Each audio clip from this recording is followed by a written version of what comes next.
welcome to Something to Talk About. I'm Linda McNamee, and in a recent episode, the show is going to the dogs. Well, this time we are going to the cats.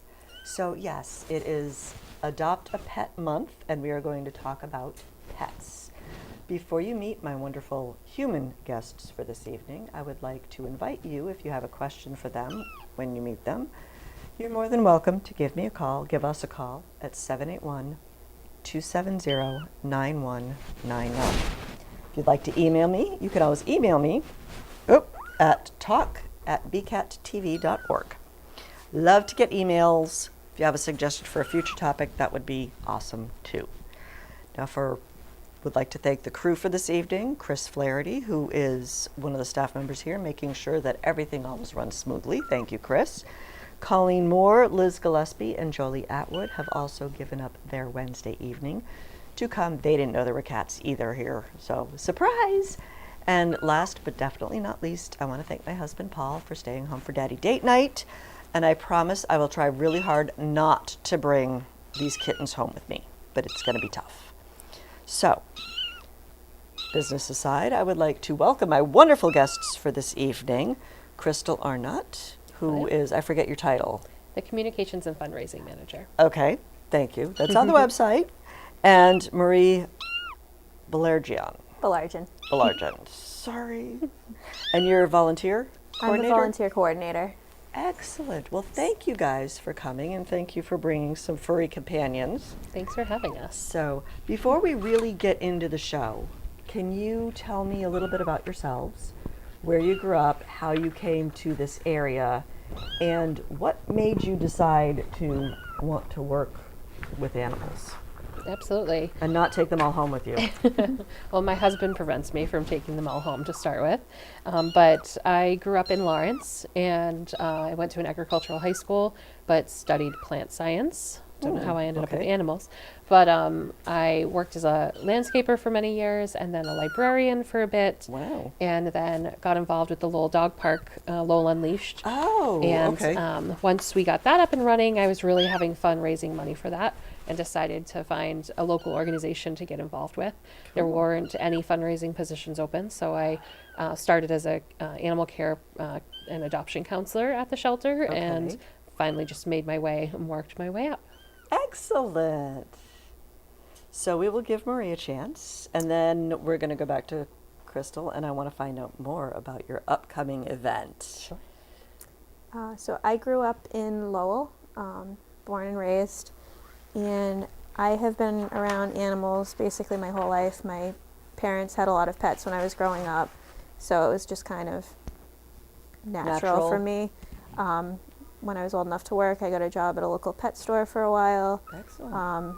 I interned at a science center working with animals. Cool. And then I ended up at Lowell Humane Society. I also volunteered a lot for the National Park Service growing up. Oh, okay. So volunteer coordinator position kind of seemed... You knew what it was like on both sides of being a Yeah. volunteer. Perfect. So you do have a fundraiser coming up. We do. Let's talk about that. Yeah, so the it's Muddy Paws? Yes, our Muddy Paws 5K. Okay. And this year we have a theme, Awesome 80s, because I love the 80s, and 80s it's are really awesome. fun. So we really want people to dress up in your best 80s gear. Oh, you know, boy. get in the attic, pull out those boxes, and get the leg warmers out.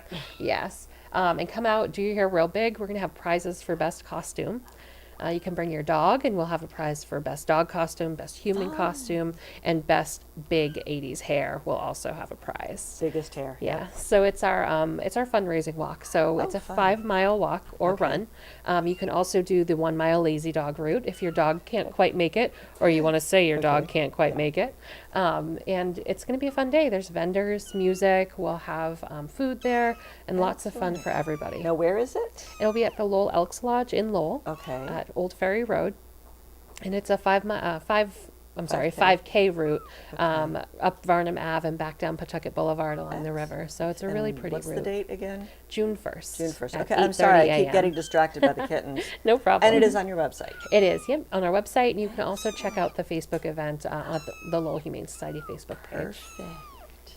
So there is a reason, not just because of the kittens, why I invited you here this evening.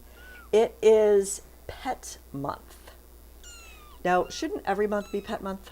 It is for us. It is for you. Yep. So are you guys doing anything to recognize Pet Month, or?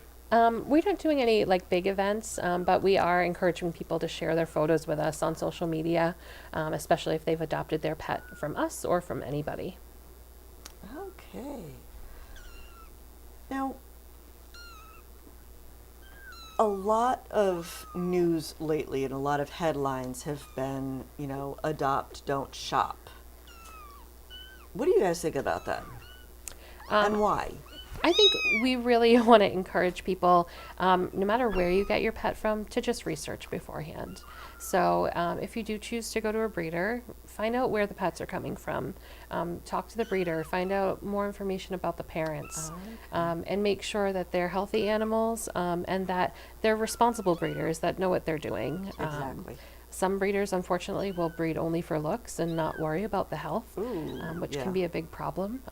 So, we think that if you're responsible about it and do your research about what kind of animal you're adopting or buying, obviously we want everyone to come and get a shelter pet, but sometimes you just can't find what you're looking for. And we understand that too.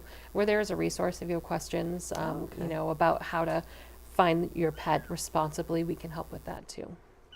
So how do you tell, where do you start in researching pets? How do you know what pet is right for you?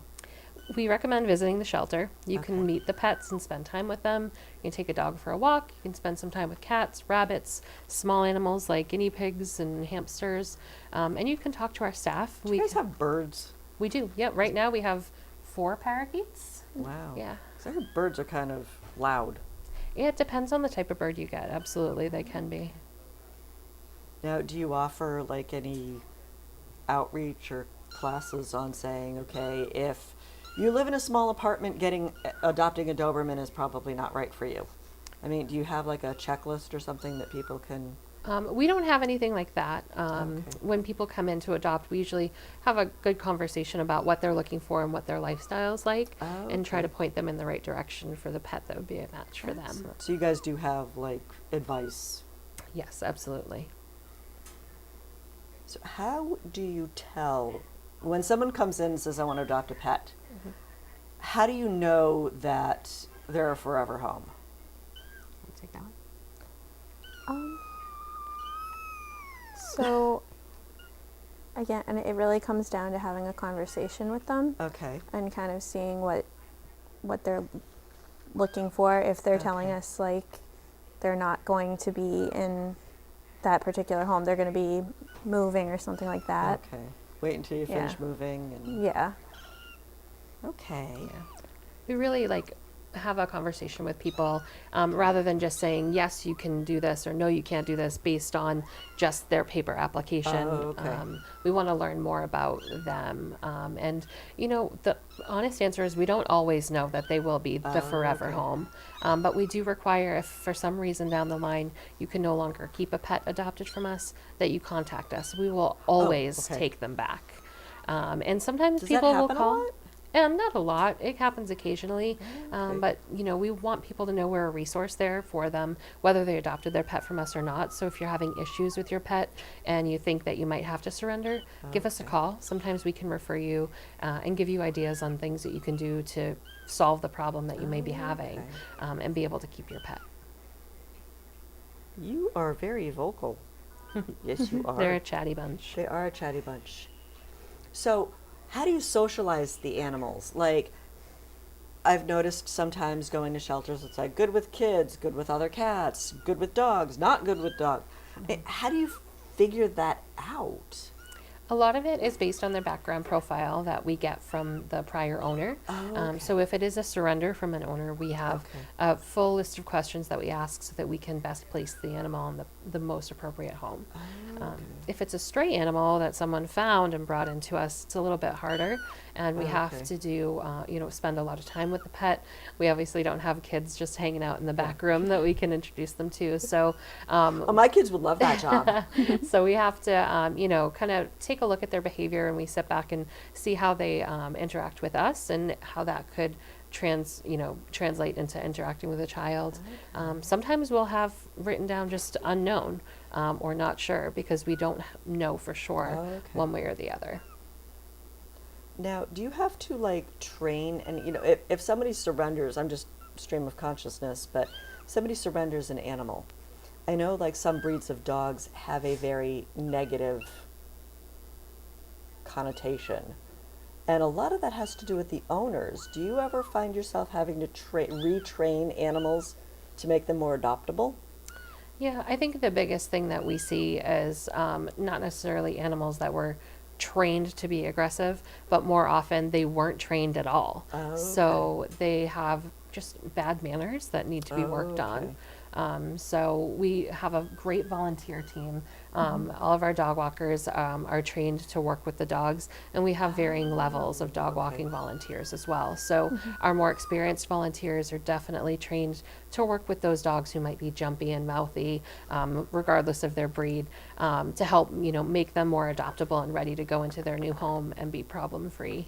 Where are you going? No, you were not going to chew on the wire. So is there a program, we talked about, retraining, but is there a program for like senior animals?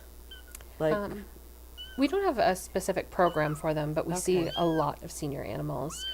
We've done a lot of spay-neuter efforts over the last decade. The whole region has, and we've seen a drastic decrease in the number of homeless kittens coming in, which is great because it means there are less kittens being born on the streets. These guys were lucky that someone found them and brought them into us, but there are a lot more kittens that are being born out there that people don't find. There's less than there was 10 years ago. But because we have so many less younger kittens coming in, we're really able to work with the senior pets more than we used to. So we take in animals 12, 13, 14 years old sometimes. And we work with them. We have a vet program where we, get their blood work done and check to see if there are any issues going on. And like our volunteer vet likes to say, age is not a disease. So, we sometimes they have some small problems. They might need medication or a special diet, and we work with them. And we've been really successful in finding families for them. Now, speaking of the vet, he or she is a volunteer, or do you have like a vet on staff? We don't have a vet on staff. We have several volunteer veterinarians. They come in, they'll do exams on the animals. They also will do surgery. So we'll have spay and neuter. We also have many, many, many dental surgeries. Almost every senior pet that comes in needs to have a dental. We take care of that prior to adoption, and it's all included in the adoption fee. There's no extra if it's an animal that had medical condition. So we have a team of volunteer veterinarians that come in throughout the month and give their time and help us move the animals through. If someone needed like surgery, dental work or something, do you have the facilities at your location, or we do they have to like bring them back to we're wherever they're really located? Excited. Just a few years ago, actually, we opened a clinic at our location. Oh, excellent. It's only for shelter animals. We aren't able to help the public at this point in time. Maybe Well, you someday down probably the road. have enough shelter animals to but take care of. Yeah, without a veterinarian on staff, we really can't, do anything for the public just yet. But it's great. We have the facilities to do dentals as well as spay and neuter. And then there are some other smaller surgeries, like, or not smaller, but different surgeries, like removing tumors, sometimes, a tail amputation or a paw amputation. We recently had a chinchilla who had needed its whole leg amputated. We were able to do that right at our vet clinic. So it's pretty exciting that we have that, and it's been You can able. have chinchillas as a pet? Oh yeah. Mm-hmm. I didn't realize that. So, do you guys microchip animals before they leave the shelter? Yes, we do. Every cat and every dog is microchipped before they leave. Okay. Now, I remember a long time ago, like we're going back 20 years, that there used to be different styles of microchips, and sometimes they were, you had like the different chip readers. Has that been standardized at all? Unfortunately, no. It's still the case. There are more readers out there that are multi-chip readers, so they'll pick up more. That's what we have at the shelter is the reader that will pick up different types of chips. but there are still different frequencies out there being used. Mostly in the U.S., it's the same frequency. okay. But you do see animals sometimes, with the huge rescue operations now, with animals coming from other countries, we do sometimes have them come through that have, a different chip. It might pick up saying that there's a chip, but it can't be read. And then we have to kind of okay. play Nancy Drew and figure it out. Wow. We Where had a would you dog. start on something like that? There's a few options online for international chip databases that we start with, but it really is like playing private detective. We had a dog from Portugal just a couple of weeks, maybe a month ago. Wow. Yeah, so it can be tough to track down the information, but we've gotten How pretty would you good get at a dog from Portugal? it. Was this one a surrender? He was a stray. Oh. Oh, So that's wow. even more Okay. important, to make sure that you Yeah. update your microchip information, because that chip wasn't registered. So we were not able to track down the owner. So it's great that the pet's chipped, but you need to make sure you follow up. And if you move or change your phone number, Okay. that you follow up and update that information so we can track you down. Got it. The first thing we do when a stray animal comes in is scan it for a microchip. Okay. So with those animals that are chipped and have a registered chip with up-to-date information, we can usually get them back to the owner within an hour. Wow. So do you work with like the local law enforcement as well for like strays or So we don't have. runaway missing animals? Yeah. Or, We work together a lot with animal control, as well as Missing Dogs Massachusetts is a great resource for if your dog ever goes missing, or you find a dog. Okay. But we don't hold the stray dogs for Lowell.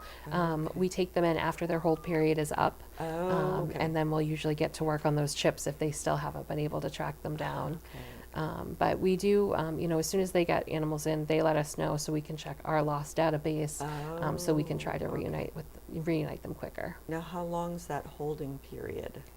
So Massachusetts state law is 7 days for dogs. Okay.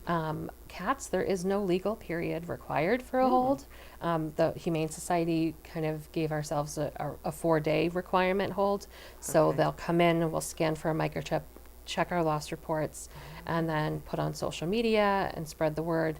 And after 4 days, if no one's claimed them, then we'll put them up for adoption.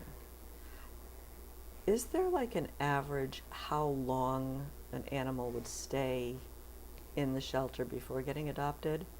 Is there like a quick turnaround or? Yeah, it's so for a pet that comes in that is easy, ready to go, doesn't need any training, it doesn't have a behavior issue, doesn't have a medical issue, they are coming and going before we could even blink an eye. Wow. It takes us a day or two to process through and make sure they are, have the medical, vaccinations and whatnot up to date.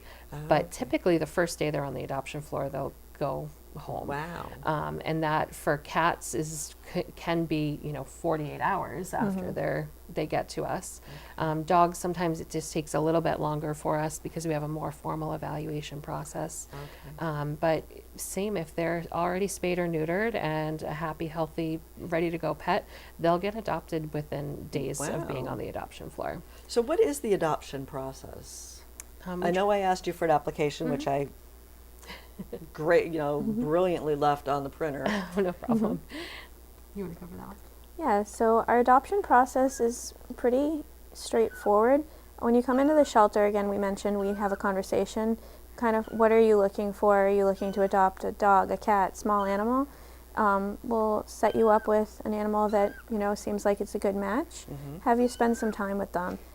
If after you've spent some time with them, you really feel like a connection, we would have you fill out an application. And for that application, basically, if you own your home, we would need to see proof of home ownership. Okay. If you rent, we would either need to see a lease or talk to your landlord. Make and sure then- pets are okay so you Exactly. don't see this pet Yeah, again. that's one of Exactly. the biggest reasons we see animals come in. So we kind of want to nip that in the bud. Yeah. Yeah. And then the other thing that we're looking for in most cases is if there's other animals in your home, we ideally ask that they be spayed or neutered and up to date on vaccinations. Okay. Now, do you And require we'll- proof of that? Yep, we'll check in with their veterinarian and just kind of make sure that everything is good on that end. And in general, that is our basic application process. Okay. For some animals, we might be requiring that they have a really good relationship with their vet if the animal has medical issues, Oh, okay. or maybe that they have had experience with a particular behavior issue, again, depending on the animal. Gotta love those behavioral issues. Ooh. Been there, done that. Do not need to do that again. Now, do you find yourself, how do you, so as not to have somebody adopting a pet and bringing it back? You know, when 101 Dalmatians came out, everybody adopted Dalmatians, and then 3 months later, they all went back to shelters. How do you make sure that someone is aware of the commitment, both time, space, financially, of adopting a pet? I mean, do you do that? To a point, you know, Okay. there comes a certain point we kind of have to be a little trusting of Okay. people. But during that conversation process, you know, we are kind of putting our feelers out here and there throughout the conversation. You So have when like a little we're radar. yeah, so when we're asking, Right. you know, what kind of lifestyle do you have? What are you looking to do with this pet? And Okay. if they go on to tell us, you know, they work in Boston 12 to 14 hours a day, and you know, they by the end of the conversation, we may have steered them in the direction of a different pet than what they initially Oh, came okay. in for. Sometimes we do have to say no. If we Oh, okay. I feel was strongly, gonna ask you that. yeah, if we Like, feel how do strongly, you say no? Just sorry. yeah, I mean, we absolutely never just say no, and that's the end of the story with people. Okay. We explain to them why. Most of the time, once people understand why we don't think that that particular pet would be a good match, they do understand where we're coming from. Okay. There's certainly some people that are unhappy with us. I don't think we have to say no very often, but Okay. when we do, it's absolutely in the best interest of the animal. So I think for the most part, people understand and get that, you know, that's our job. As much Yeah. as we want to be friendly to people and, you know, we want them to come back, Mhm. our responsibility is to the animals, and that's where we put our foot down. Excellent. That's good to know. So we talked a little bit about it, but how do animals end up in shelters? Lots of different ways. Lots of different. Let's talk about lots of different ways. So to start, we said owner surrenders. Like the landlord issue is often Oh, something. okay. You know, you live in your house and you know your landlord and he's really friendly, and you don't think you need to ask if you can get a dog. And then he comes by, you know, to fix that leaky pipe and says, "What is this dog doing Yeah. here? What is this cat doing here?" And you know, he gives you a time limit. You have to bring him in. So we really encourage people to talk to their landlord before bringing a pet home, regardless of the type of pet. Okay. We also see stray animals, so people find animals outside Okay. and bring them into us. Cats, ferrets, birds. We've Ferrets are outside? Oh yeah, some they're very very tricky and mischievous, and they get Wow. loose just like a cat or dog Oh, might. okay. So we've had those come in. We just had a stray parakeet last week. Wow. Somebody found. Again, it was probably a beautiful day after all the rain, and they had their windows open, and Yep. the little guy took off.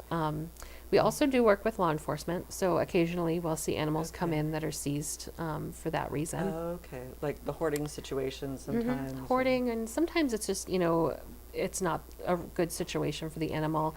You know, okay. if police have to go in and remove animals for domestic situations, things like that, sometimes Okay. they can also be removed. And then we get transfers in from our partners as well. And we Where are your transfer out. partners?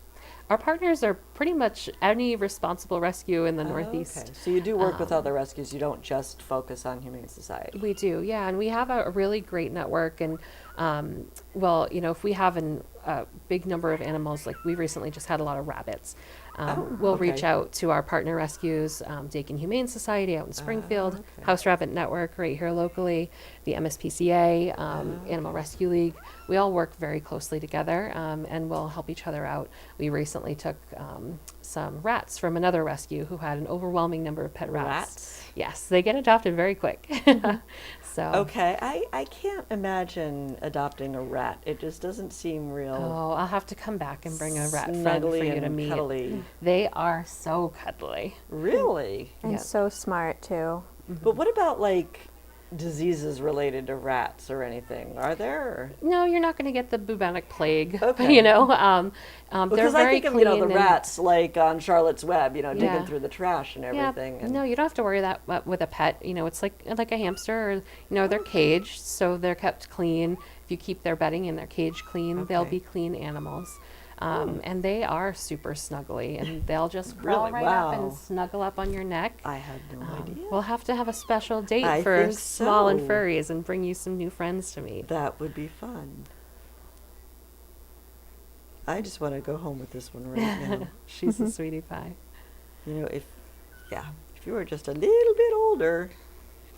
These guys, they're about 4 weeks now, so Okay. they'll be with us until they're about 8 to 10 weeks old, and then ready to find homes. Now, do you also have a foster program, or do all of your animals stay within the shelter? Oh no, we have a really active foster program. Okay. Tell me more about that. Sure. How does somebody become a foster? How do the animals get, tell me everything. So to join our foster care program, the first step is an application process similar to our adoption process. We're asking a lot of the same kinds of questions about household and Okay. is it a quiet house, is it active, are there allergies? Again, talking about are you allowed to have a pet in your home? Okay. Other pets in the home, spayed, neutered, and vaccinated. So we're looking at that sort of stuff. Okay. After they have submitted an application and it's been approved, we'll invite them to attend an orientation. And during that orientation, we're going to talk about kind of what we're expecting from them and also what they can expect from us on our end. Okay. And usually we try to get them a foster within the first month or so after they attend that orientation so that Okay. we can get them hooked. So, if they're a foster family, can they say, we just want cats, or we just want dogs? Or Absolutely. I can take 12 animals, or I can take one. Absolutely. We have a section on the application where Okay. we ask what they're comfortable fostering and if they have a maximum number that they can have at one time. Okay. And how long would an animal, on average, stay in a foster situation? So it's going to vary depending on why the animal is in foster, Okay, and there's I'm going to ask, why so would an many animal go to... so many different reasons. Anything from like these guys being too young to be adopted, they need special round-the-clock care, and also socialization, to things like recovering from illness, surgery, recovering from surgery, waiting for surgery sometimes, Oh, okay. and exploring behavioral issues, kind of getting a better feel for their temperament. Okay. All of those things. So the foster period can fluctuate anywhere from a week to sometimes as many as 4 months. Wow. Now, I also heard at some point, and I don't know if this is true, but if an animal is already pregnant, it cannot be adopted, so it has to be in a Yes. foster situation. Right. Yes. Mm-hmm. Okay. Does that happen a lot? I think occasionally we see small animals, that situation come up more than anything. Guinea Okay. pigs, rats, hamsters. So we have to, because it's really hard to tell if they're pregnant as well. Okay. So we generally will put them in foster care until we're sure, if there's any risk of it, if they've been housed with the opposite sex, then they go into foster care for pregnancy watch. Oh, okay. I think this one's finally settling down on me. So, tell me more about the care that the animals get. Obviously, if they're foster, they get 24/7 or pretty close to it care. What about the animals in the shelter? I mean, we mentioned that you have a vet, several veterinarians that come in on a rotating basis. What else? I mean, do you have volunteers running everything all the time? Between feeding and grooming and Yeah. socializing and... So we have 12 staff members, or actually 11 staff members Okay. right now, but we also have a huge volunteer program. I think right now we have over 200 active volunteers. Wow. I believe, including special events volunteers, about 230. Okay. So we wouldn't function without them. Basically, we don't have 24-hour care in the building, Okay. but we have staffing in the building from about 8 to 5 every day. Okay. So feeding, cleaning kennels, our volunteers help with all of that. We had a volunteer groomer in today helping out a dog who was Ooh. particularly shaggy, matted. So she was there today grooming. We also have volunteers that do data entry, walking the dogs, hanging out with the cats, making sure they get time out of the cage every day, Okay. and photographers. Do the dogs like socialize with each other? Is there like a doggy daycare type situation? Or- Sometimes we do play groups. We have a small play yard, and if we have dogs that are into that type of thing, we'll definitely do play groups. Yeah, So there's some dogs that don't play well with others? yeah, absolutely. Just like people. Okay. I thought all Yeah. dogs are just, the nature of a dog is like, ooh, I'll go play. Yeah, we see a lot of dogs, if they're not socialized at a young age, and cats, if they're not socialized with Okay. other cats at a young age. Sometimes, as they grow up, they get older, they're not exposed to it. So they might be really scared of other dogs, or they might see it as a threat, be very reactive and bark at other dogs. So unfortunately, if they don't have that exposure Okay. when they're a puppy or a kitten, then oftentimes when they're older and they become adults, they aren't interested in spending time with other dogs. Okay. Now, have you ever had a situation where one animal might injure another, like either in a doggy play group, or if they're taking the dog for a walk, another dog comes and attacks it? I mean, Yeah, we have some pretty good precautionary, rules in place to prevent that. But accidents have happened. I've been there for 10 years, and I couldn't even think of one in particular off the top of my head right now. Okay. But I know that with animals, they're unpredictable, so Right. accidents can certainly happen. But we do have safeguards in place to prevent that. Now, Burlington recently got a dog park. It's been open for about a year. Now, you mentioned that you, at one point, worked in the organization of a dog park. Yes, yep. Lowell did not have a dog park Okay. at that point, and we were meeting in a schoolyard, and every now and then a police officer would come by and tell us we all needed to leave. But we met every Sunday morning, religiously, and Okay. finally, after getting in trouble quite a few times, we said, all right, we need a place of our own. And a group of women got together and started planning it. It took us about, I think, 16 months to get Okay. to the point of the city opening the park. Oh, wow. And it's not fancy, but we've got fencing, and Okay. it's a space right by the Merrimack River where dogs can run and Ooh. play. Now, do you ever bring some of the shelter animals over to the dog park, or is that? No, we generally don't, Okay. just because it can be really stressful for them just coming into the shelter environment. But they do go on play dates all the time. Okay. They'll go on field trips with our volunteers, whether it's out for ice cream or to go for a hike. Our volunteer, that's a Can perk dogs of eat our. ice cream? Yep, certain ice creams. Most I ice know cream not chocolate, stands, but- yeah, most ice cream stands have like a little doggy ice cream cone you can buy. So yeah, we send them out on field trips, and that's one of the perks of volunteering with us. After you've been in the dog program for a while, you're allowed to take dogs off site. So you can take them overnight for a sleepover, or you can go for a Slumber hike. party. Exactly. Oh, that sounds exciting. Yeah. So tell me more about, volunteering. How would somebody become a volunteer? And is there a time commitment, where you have to do, 10 hours a week or 1 hour a week, or Yeah. how does that work? So again, it starts out with an application, kind of, so we can get to know what your interests are in volunteering, and a little bit about yourself. Like, do you have relevant experience and things like that? Although experience is definitely not necessary. We love training people. And then again, orientation to kind of explain the program to you. Okay. And we do have a time requirement of 2 hours per week for a minimum of 6 months. Okay. Although since we're right next to UMass Lowell, we do get a lot of students. So Okay. we are happy to work with them if they're only there for like the semesters and then go Okay. home for break.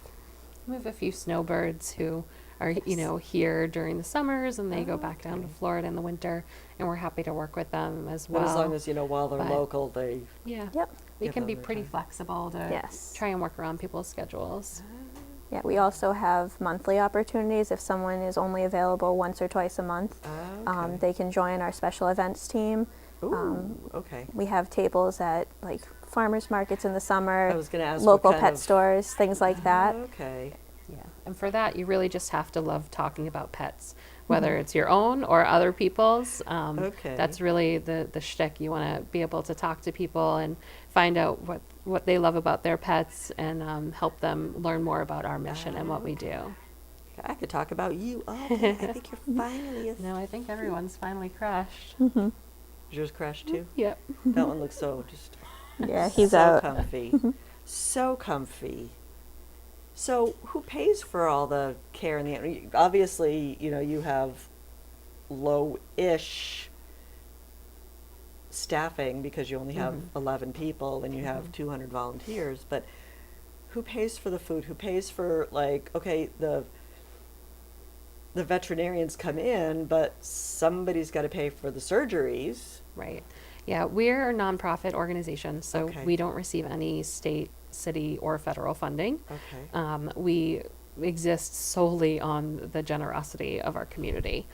So donations that come in, if people just are feeling generous and want to write a check, or send in a donation, make a donation online. Okay. We hold our fundraisers like Muddy Paws 5K. Okay. There's an option for people to fundraise online as part of that Ooh, walk. okay. And right now, actually, if you raise $100 or more for the 5K, Okay. then you get a really cool, stylish pair of running socks. They're 80s neon. I should have worn a pair to demonstrate tonight. I totally forgot. Well, you brought the kittens. so, Yes, the that's- kittens had it that on my works. mind. But we have fundraising events throughout the year. And then we apply for grant funding as Okay. well. Different And do you have, like, charities a and grant writer, foundations. or We do don't. you all No, kind yeah. Wing it. Our executive director generally handles most of that, and I assist with that as I can. Okay. But it really is mostly the generosity of our community, and Cool. people sending in a check to just thank us for what we do. We wouldn't be able to function without our community. Now, do you have some kind of, as I mentioned to you earlier, my family has recently lost our pets. Do you have, like, an in memorial, like, opportunities? Absolutely. Like in Yep. memory of? Yep, in memory of a lost pet or a lost family member. We've had a number of very generous families recently choose to ask people to donate to the Humane Society in memory of a family member rather than sending flowers, which is a really wonderful and thoughtful way to remember an Yeah. animal lover in your Flowers life. don't last very long, but Yeah, but that the life of a donation will pussycat. last quite a long time.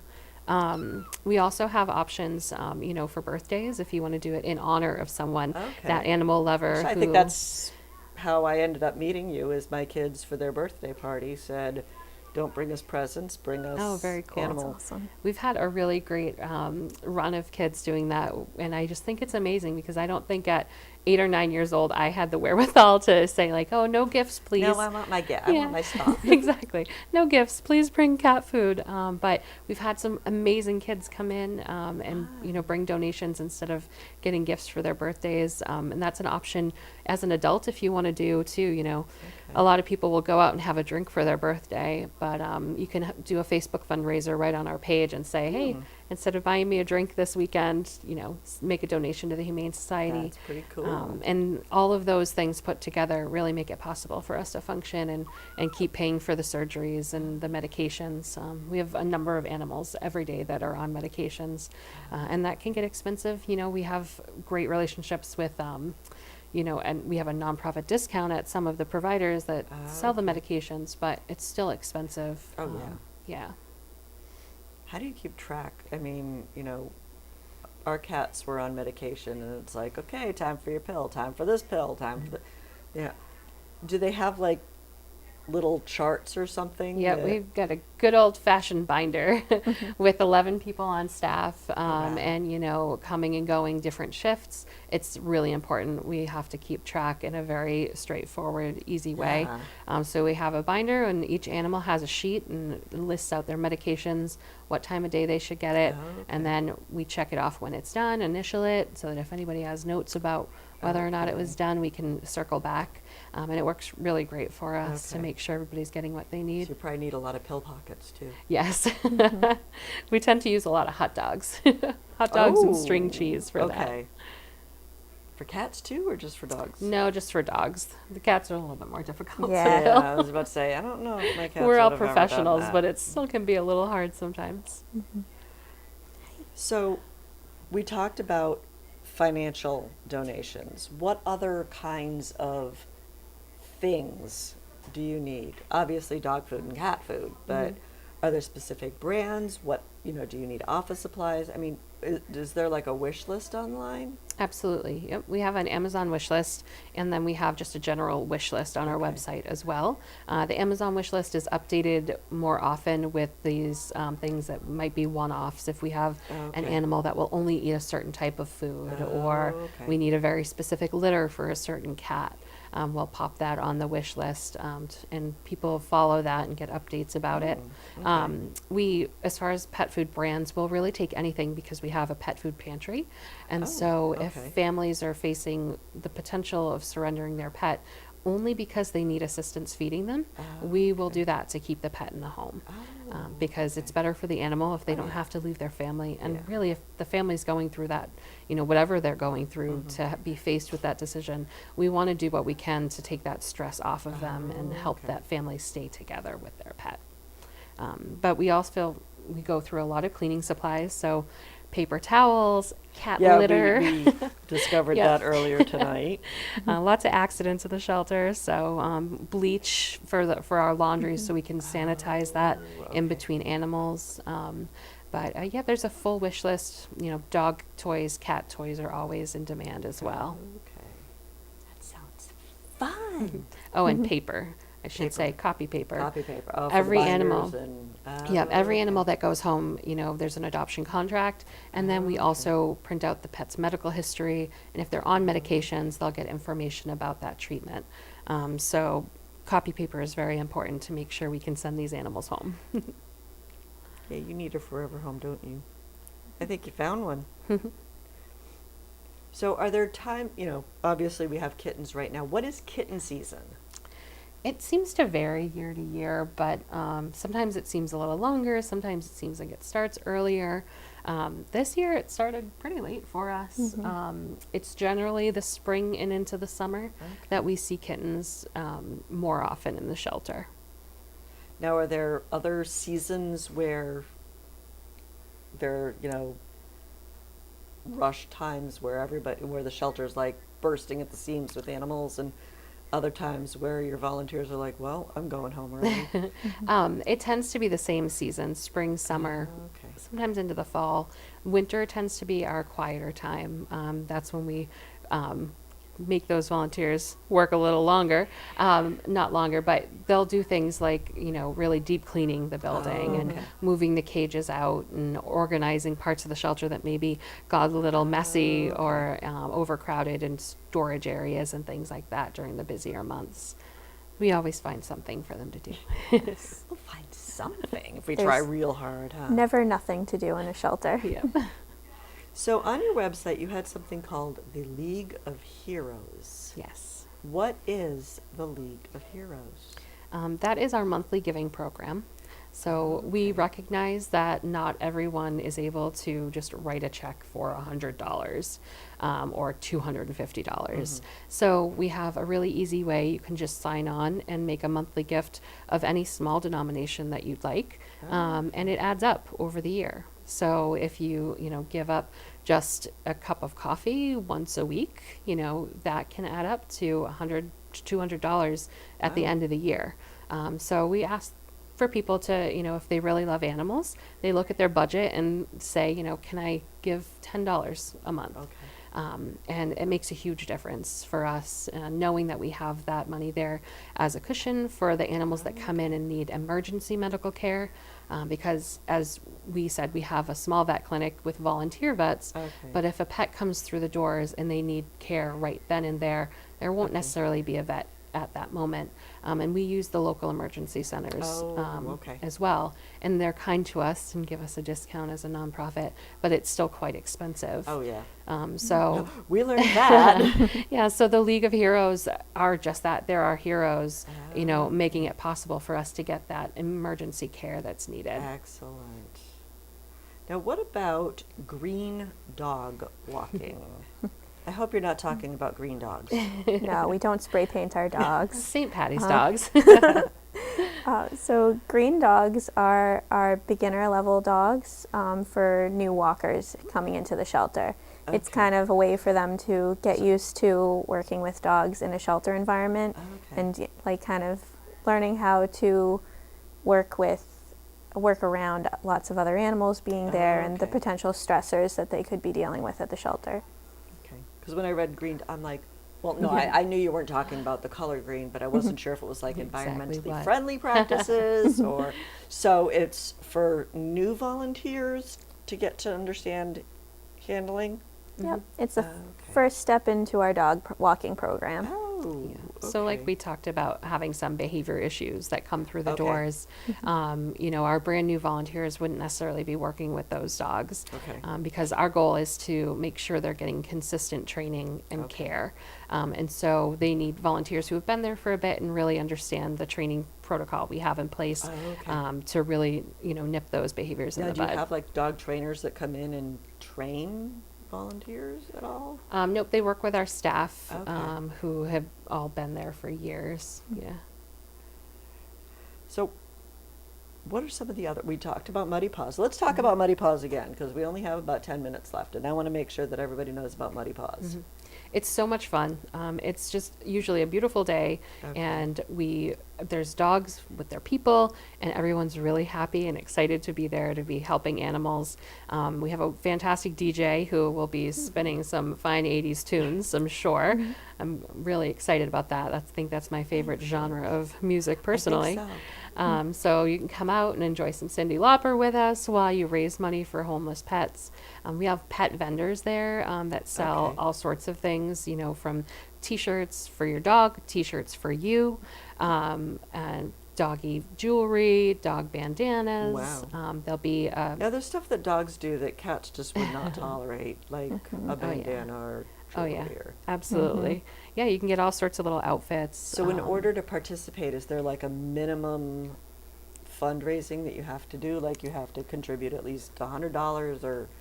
No, we have a registration fee. Okay. So you can pay the registration fee to get, come and take part in the day. Okay. And then if you fundraise $100, you'll get those super cool The socks. cool groovy socks. Yeah. And it's June 1st, which is a Yes. Saturday? Yep. June 1st at 8:30 at 8:30 the in the Lowell morning. Elks Lodge. Okay. Now, do you do other fundraisers? We do. What are some of the other highlights that you like to do? We have our Pause for Celebration auction. It's a little bit more upscale of an event. Okay. It's on a Friday No groovy evening. socks. And no groovy socks at that one. This year we're actually having a masquerade. It's optional, but we are encouraging people to wear masquerade like that. gear. And when does that usually happen? That'll be November 1st at the UMass Inn and Conference Center. It's a Friday evening. Okay. We have a silent auction and live auction at that event, as well Okay. as fun games to play throughout So the do you evening. get like local donations for the auction itself? Yes. or- Yep. We have all sorts of amazing things with trips, weekends at cottages in New Hampshire and at inns in New Hampshire, and we have a Cape Cod getaway that'll be up for grabs, as well as a lot of other really cool baskets, liquor Wow. baskets and coffee baskets, and I think we had a kayak one year, or that Wow. was donated. So you never know what you're going to come Okay. across, Also and it's right wondering- before the holidays, so it's a great time to go shop and bid on some things for family members and know that your money is benefiting a really good cause. Excellent. Yeah.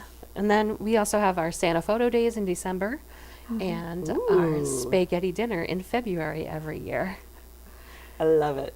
So the spaghetti dinner, is that when you bring your animals to get them fixed, or is it just a fundraiser to raise the money for? Right. Yep. It's a fundraiser to raise money to spay and neuter all the pets that come through the building. Okay. And pets are not allowed to No, come. it's held at the event. senior center, so we're not allowed to okay. bring pets in there. Now, do you have like partnerships with other organizations for like the senior center, or what are some of those partnerships? Definitely. We have, actually, we were just talking on the way here, we have the Boys and Girls Club of Billerica coming to the shelter next week. They Cool. come with some of their kids, and they work on enrichment projects and things like that. We work with the Boys and Girls Club of Lowell as well. where they do a lot of projects where they come over, they'll do wish list drives and things like that for us. Cool. The YMCA we partner with and do a reading program every summer. So that's Tales for Tales. The kids come 2 days a week and read to the shelter pets. Fun. So there's really a lot of really great partnerships happening. And Excellent. this area is a great area to be in because there's so many amazing organizations working together just to make our community awesome. So That works. Oh, I have a little snuggle bunny. Mhm. So, I think we've covered pretty much. Oh, yeah, I didn't ask that one. We talked about the time of year. Some seasons are busier than others. Do you ever find yourself having to turn animals away, saying, "No, sorry, the shelter's full. You gotta go somewhere else," or? we'll never straight up turn an animal away. We can usually work around it somehow. Okay. The one biggest issue that we will sometimes run into is if our dog kennels are full. Okay. We only have 16 kennels, so Okay. at the max, we can sometimes squeeze in 1 or 2 more if we have a shy one in the office, like we do right now. Oh, That'll okay. have leave a kennel open. But our dog kennel space is usually the issue. Okay. Otherwise, we can typically get animals into foster care to open up space in the shelter if needed. Okay. But I will say that hasn't been a problem, I'd say, for the last several years, just because we have been working on the spay-neuter efforts Okay. means less animals coming through the doors, as well as just our program in general, moving animals out of the shelter quickly and adopting them out quicker, means that we have more kennel space available. Now, we talked about the spay-neutering. Have there been other programs to reduce the number of animals needing to be brought to Surrendered. surrendered? Yeah. So it's interesting you ask that because right now there aren't any really solid programs that exist, but Okay. it's definitely something that we've been talking about as a region. At the recent New England Federation of Humane Societies conference, it was a topic that was brought up to really talk about surrender prevention and what we can do now that we're seeing less animals in the shelter, what we can do with the resources we have available now that we don't need them for as many animals. So there is a program we just partnered with the MSPCA on called the Partnership for Pets. It's for Lowell residents in 2 specific communities or neighborhoods Okay. in Lowell. And there it's offering extended medical care above and beyond just basic spay and neuter or vaccinations, as well as some behavioral care for animals that may be facing surrender that need training. And it's very unique. It's not something that's being offered okay. in many places So right it's like now. a pilot program? Oh, okay. So we're working on that, and I think that we will start to see, especially in New England and in Massachusetts, that we'll start seeing shelters and starting to shift their resources to provide more programs to help families keep their pets at home. But Yeah, we're but- not quite there yet. Not yet. It's But still a we pilot are program. definitely moving in that direction. Yay. So we still have a couple of minutes left. Do you guys have a favorite pet at the shelter, or has there ever been like a favorite of yours in the shelter that you managed not to go home with? How many favorites? Oh my gosh. Definitely many favorites. Do you have anybody Definitely. right now? So Rue is probably my favorite. We have a year-old pit bull mix named Rue. Okay. She came into the shelter so shy and scared, and honestly in just a week she's turned into a little snuggle bug. You sit on the ground, she climbs into your lap, she'll lay down. She's so sweet now. Wow. I think my current favorite is Nesquik. He is a domestic Yeah. short hair cat. Okay. And he is one of our older cats. He's a senior. He came in looking real ragged. Good Samaritan found him and brought him in because she was just so worried about his condition. And he was really skinny and he needed fluids and Ooh. he had some digestive issues, and we've got that all under control. He's starting to gain a little weight. Excellent. He's on an antibiotic because his blood work was a little wonky, but he is just a love, and he sees you and starts purring, and he does that good old headbutt to let you know he yeah. loves you. But he also has some sass, and he doesn't like to be picked up, and he'll let you know. Oh, yeah. And he does not like other animals. If he sees a cat, that's just the end of the day. He needs a timeout. But he's just You give the animals sweetest. timeouts? Yeah, Oh, he's time to gonna go back in your Yep, cage. time to go back in the cage. Yep, yep. But he individually, without another animal in the room, he's just an amazing love bug. And if he liked other pets, he might be coming home with me. But we've got a full house, so he wouldn't like it there. That's Nesquik. He needs a family. Come meet him. Now, what is considered a senior pet? You mentioned that Nesquik was senior. Is it 10? Is it 12? For us, it's really like 10 and up. Okay. Is it the same for dogs and cats, or is it? No, it's different. Okay. Because for dogs, like they have such different age ranges depending on the breed. Oh, Larger dogs tend to live less long than smaller dogs. Okay. So, Yorkies, Chihuahuas, we can see live 15, 17 Oh. years. Whereas the bigger dogs will, a Great Dane might only be 9 or 10. Labs are usually around 12 to 13. Golden retrievers tend to have like hip problems, don't they? They do. Mm-hmm. Okay. Yeah, a So lot of that those might larger have breeds. issues. Yep. Yeah. Wow. Yeah, so for our senior pets, we don't do blood work on every pet that comes in the shelter. Okay. It's just not financially possible. True. We would love to if we had those funds. But any senior pet that comes in does Okay. get blood work so that we can at least start them out with a new owner, knowing whether or not that there's an underlying condition. If there is a condition, we'll start treating right at the shelter.